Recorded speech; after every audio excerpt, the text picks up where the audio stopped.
मतलब 6 major branches है यहाँ, medicine, surgery, ortho, gynae, pedia, और सबसे ज़्यादा ब्रेन हैमरेज, ब्रेन में स्ट्रोक होने का संभावना बहुत ज़्यादा रहता है। तो इतना डाटा नहीं था हमारे पास, ना गवर्नमेंट के पास ना हमारे पास, तो हम ना मीडिया के पास, तो हम लोगों को बता नहीं पाते थे। कोविड के बाद बेसिकली ट्रांसफॉर्मेशन हुआ है मेडिकल साइंस में पूरे इंडिया में, और बिहार में पटना के अलावा कहीं आईसीयू की सुविधा नहीं थी, तो हमने पटना में आईसीयू खोलने का प्लान किया, और उसके बाद by the God of grace हम लोग बहुत सक्सेसफुली। आप अपने स्वास्थ्य के प्रति कितने सजग रहते हैं? ठंड के इस मौसम में कई सारी मौसम जनित बीमारियों से परेशान रहते हैं, तो आज आपके लिए स्टूडियो में हमने बुलाया है बिहार के चर्चित युवा चिकित्सक डॉक्टर अशफाक अहमद साहब को, जो rainbow hospital, SP Verma road, Patna के संस्थापक हैं, और बिहार के युवा चिकित्सकों में इनका बड़ा नाम है। कई सारे सवाल होंगे जो आपके भी सवाल होंगे। सबसे पहले स्वागत। थैंक यू सो मच, आप हमको अपने स्टूडियो में बुलाएं, इसके लिए आपको बहुत बहुत धन्यवाद। ठंड का मौसम है और बिहार में अभी ठंड चरम पर है। एक चिकित्सक होने के नाते आपको क्या लगता है, ठंड में कौन कौन सी प्रमुख बीमारियां हैं जिससे लोगों को बचाव करना चाहिए? हाँ, बात तो सही है, बिहार में अभी ठंड बहुत ज़्यादा है। अभी तो टेम्परेचर 10 डिग्री से नीचे चल रहा है। इस मौसम में सबसे ज़्यादा ब्रेन हैमरेज, ब्रेन में स्ट्रोक होने का संभावना बहुत ज़्यादा रहता है। साथ ही साथ जो पेशेंट ब्लड प्रेशर के पेशेंट हैं, जिसको बीपी की शिकायत है, जो लोग जो निरंतर दवाई नहीं खाते हैं, या फिर उस दवाई के बावजूद भी उनकी बीपी बढ़ी हुई रहती है, तो उसको टाइम टू टाइम जांच कराने की ज़रूरत है, और उनको अपने डॉक्टर से संपर्क करना है। अगर उनका ब्लड प्रेशर नॉर्मल चल रहा है तो ठीक है, अन्यथा उनको दवाई बदलने की ज़रूरत है।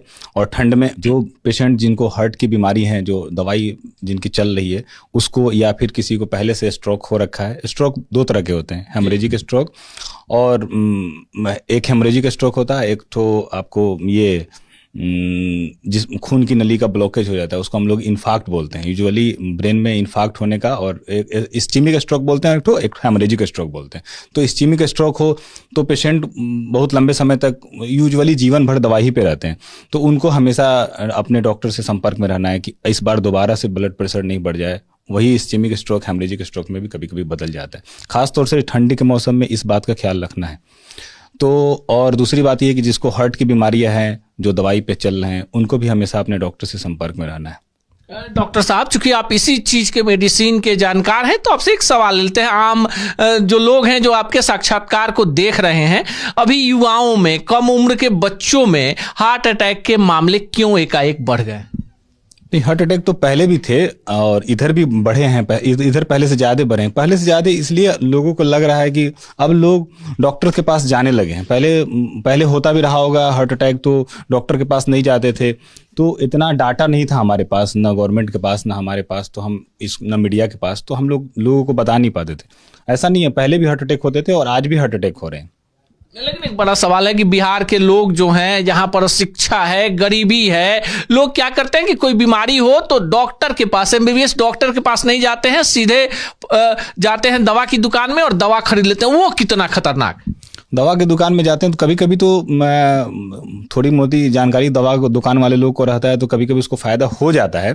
लेकिन यूजुअली हम अपने दर्शकों से ये कहना चाहेंगे कि अगर किसी भी तरह की समस्या हो तो डॉक्टर के पास जाएं, रजिस्टर्ड डॉक्टर के पास जाएं और उनसे सलाह लें। उससे आपको आने वाले समय में उस दवाई का साइड इफेक्ट वगैरह को देखते हुए डॉक्टर उस दवाई देंगे। इसलिए हमेशा कोशिश करें कि हम एक अच्छे डॉक्टर के पास ही जाएं। अच्छा, आप चिकित्सक हैं, आपने एमबीबीएस की पढ़ाई की है और बिहार में आपका बड़ा नाम है, तो एक सवाल आपसे लेते हैं कि कोविड काल के बाद से कई सारी नई बीमारियां हैं जिसके बारे में रिसर्च हो रहा है। आपको लगता है कि उसकी जानकारी अभी मेडिकल साइंस को कम है और उसके लोग शिकार ज्यादा हो रहे हैं?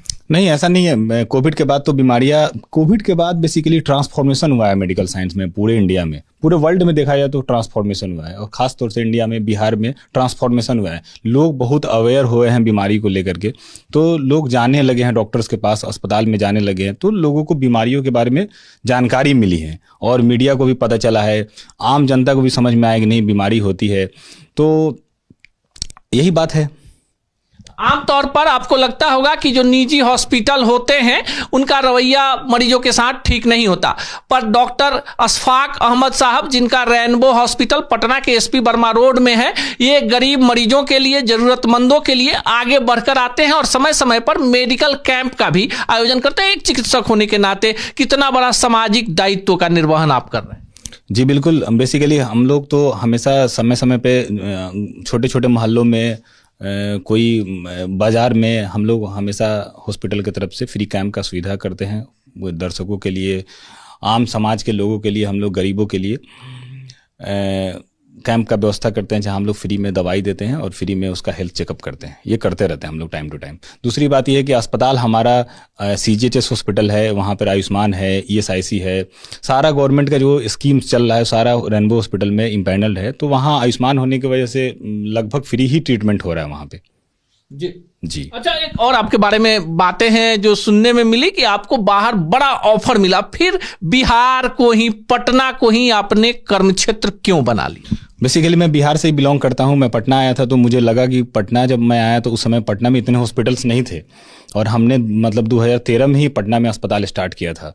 तो अच्छा समय हो गया यहाँ। उस समय तो यहाँ बड़े बड़े जो आज के डेट में कॉर्पोरेट हॉस्पिटल्स पटना में लॉन्च हुए, उस समय ये नहीं थे और बिहार में पटना के अलावा कहीं ICU की सुविधा नहीं थी। तो हमने पटना में ICU खोलने का प्लान किया और उसके बाद by the God of grace हम लोग बहुत सक्सेसफुली हॉस्पिटल चलाते रहे।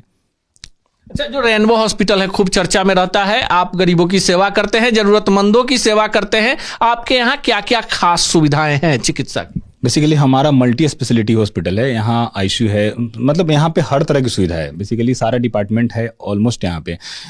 लेकिन आयुष्मान वगैरह में मतलब 6 मेजर ब्रांचेज है यहाँ। Medicine, surgery, ortho, gynae, pedia और प्लास्टिक सर्जरी। पोलीट्रॉमा एक डिपार्टमेंट होता है जिसमें एक्सीडेंट वगैरह आते हैं, ये भी ब्रांच हमारे पास है। जी। तो आपका जो रेनबो हॉस्पिटल है 2013 में आपने शुरू किया, लोगों की मदद करते हैं, खुद चिकित्सक हैं, 24 घंटे वहां उपलब्ध रहते हैं। आपको लगता है कि बिहार में चिकित्सकों की कमी है, चिकित्सीय सुविधा की कमी है या लोगों में जागरूकता की कमी? नहीं, ये तो आपने बहुत बड़ा सवाल किया। बिहार में बेसिकली बहुत तेज़ी में मेडिकल कॉलेज खुले हैं और इधर तो डॉक्टर्स की संख्या बहुत तेज़ी में बढ़ रही है और हम आशा करते हैं कि जिस तरह से सरकार डॉक्टर्स की संख्या को बढ़ा रही है, मेडिकल कॉलेज बढ़ा रही है, उस हिसाब से PHC, CHC सबका एक्सपेंशन हुआ है और प्राइवेट सेक्टर्स भी बहुत तेज़ी में बिहार में लॉन्च हुए हैं और इसको देखते हुए बिहार में बहुत डेवलपमेंट हुआ है इस क्षेत्र में, मेडिकल के क्षेत्र में। तो हम तो बिल्कुल बार बार कह रहे हैं आपको ये बात कि मेडिकल फील्ड में ट्रांसफॉर्मेशन हो गया एक तरह से। आपको लगता है कि बिहार में अभी भी संभावनाएं हैं कुछ बेहतर करने की? हाँ बिल्कुल, बिहार में अभी भी संभावनाएं हैं। अभी हम लोग बिहार में बहुत सारी चीज़ें हैं, जैसे लीवर ट्रांसप्लांट, मतलब प्रॉपर तरीके से किडनी ट्रांसप्लांट, ये सारा चीज़ मतलब बिहार में डेवलप होना चाहिए और डेवलप होना चाहिए। गवर्नमेंट भी इसकी तरफ से ध्यान दे रही है और प्राइवेट सेक्टर्स भी इस पे आ रहे हैं आगे। बिहार के मरीज हैं, बिहार के 38 जिले हैं, तमाम जिलों के लोग जब थक हार जाते हैं तो पटना की तरफ रुख करते हैं। अब देखिए, सीधा सीधे आप, चूंकि आप चिकित्सक हैं तो आपको बेहतर पता होगा, पटना में कई सारे, अब नाम लेना नहीं चाहेंगे, ऐसे हॉस्पिटल हैं जहां पर न सुविधा है न कुछ है और लोगों के साथ ठगी होती है। ऐसे में आपको क्या लगता है, लोगों में जागरूकता कैसे पैदा किया जाए कि बेहतर जगहों पे जाए जहां बेहतर इलाज हो? जागरूकता को फैलाने के लिए तो सबसे बड़ा रोल अब समाज में आप ही का है, मीडिया का ही सबसे बड़ा रोल है। और आजकल जो मतलब YouTube आया है, ये तो बहुत ज़बरदस्त क्रांति लाया है मीडिया के क्षेत्र में। तो सभी के हाथ में एंड्रॉयड फ़ोन है, सब लोग मतलब मीडिया से एक यूजुअली सारे लोग लगभग कनेक्टेड ही है मीडिया से, तो लोग को जानकारी आप लोग देंगे। दूसरी बात ये है कि हम दर्शकों से ये कहना चाहेंगे कि जैसे आप एक कपड़ा लेते हैं तो उसको 4 मरतबा देखते हैं, तो आप इलाज कराने के लिए भी 4 मरतबा उसको देखिए कि हाँ डॉक्टर कैसे हैं, अस्पताल कैसा है, उसका इंफ्रास्ट्रक्चर कैसा है, उसमें मैनेजमेंट कैसा है, ये डेफिनेटली देखिए, उसके बाद तब इलाज कीजिए, कराइए। आजकल ये भी देखने में आता है कि एक नया यूनिवर्सिटी खुल गया है, YouTube यूनिवर्सिटी। लोग उसी से पता कर लेते हैं क्या खाना है, क्या नहीं खाना है, क्या इलाज करवाना है, क्या दवा खाना है। आप चिकित्सक हैं, आपने पढ़ाई की है, आपने रिसर्च किया है, आपको क्या लगता है कितना खतरनाक है लोगों का इस तरफ रुख करना? ये तो कम्प्लीटली मतलब हम भी देखा है इसको, ऐसे बहुत सारे रील्स देखे हैं कि मतलब वो तो चाय के बारे में 5 अच्छाई, चाय के बारे में 5 बुराई, चावल के बारे में 5 अच्छाई, चावल के बारे में 5 बुराई, तो ये चल रही है। ये, लेकिन इसको नहीं देखना है। आप एक एक्सपर्ट से मिलिए, उसके लिए खाने पीने के लिए भी आज के डेट में एक डॉक्टर्स होता है जिसको डाइटिशियन बोलते हैं, आप उससे संपर्क कीजिए, या फिर कोई कोई अच्छे से किसी अच्छे चीज़ों से समझिए, जैसे गूगल से या किसी अच्छे बुक से उसको पढ़ने की कोशिश कीजिए और समझिए क्या खाना चाहिए क्या नहीं खाना चाहिए, और अपने डाइटिशियन से संपर्क करिए। बेस्ट तो यही है कि डाइटिशियन से पूछिए क्या खाना चाहिए क्या नहीं खाना। और हम दर्शकों से ये बताना चाहेंगे कि ठंड के मौसम में कोशिश करें कि हम ठंडी चीज़ ना खाएं, उससे ठंडी और एलर्जी वाला जो चीज़ें होती है जैसे आइसक्रीम वगैरह, इससे थोड़ा आपको नुकसान हो सकता है। जिसको नुकसान होता है उसको हो सकता है, बाकी ऐसे तो ठंडी में भी आइसक्रीम खा ही सकते हैं। आखिरी और सबसे अहम सवाल, स्वस्थ रहने के लिए अपनी दिनचर्या को, खान पान को कितना नियंत्रित और व्यवस्थित रखना जरूरी है? बेसिकली हर आदमी को खान पीन तो बैलेंस डाइट तो एकदम डेफिनेटली ध्यान देना ही देना चाहिए। बैलेंस डाइट खाएं, साथ ही एक्सरसाइज करें प्रॉपर, कोशिश करें कि अपने लिए 24 घंटे में 1 घंटा कम से कम निकालें, एक्सरसाइज करें, और समय पे सोने की कोशिश करें, समय पे जगने की कोशिश करें, और बैलेंस डाइट खाएं। और फिर भी अगर किसी तरह की कोई गड़बड़ी होती है तो अपने नज़दीकी चिकित्सक से संपर्क करें और उसको बताएं और उनसे इलाज कराएं। आप भी अपने स्वास्थ्य के प्रति कितने सचेत हैं ये आपको खुद पता होगा।